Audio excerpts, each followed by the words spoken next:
Akar suyum akmaz oldu, kara haber tez duyuldu. Hasret yüreğe dert oldu, dost bu yerler viran oldu.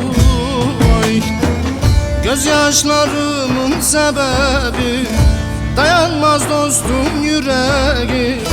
Acıların memleketi Sivas, Sivas, Sivas. Hele düğün bana yaz. Acıların memleketi Sivas, Sivas, Sivas. Hele bayram bana yaz.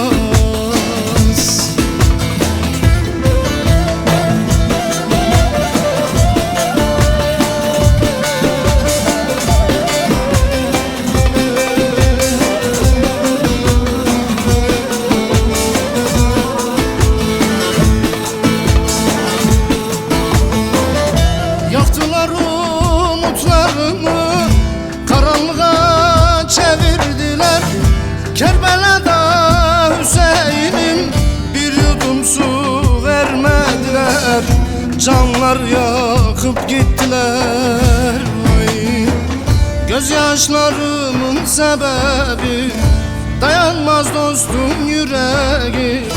Acıların memleketi Sivas, Sivas,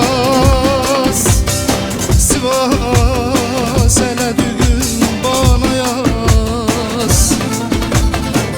Acıların memleketi Sivas, Sivas, Sivas. Hele bayram bana yaz. Acıların memleketi Sivas, Sivas,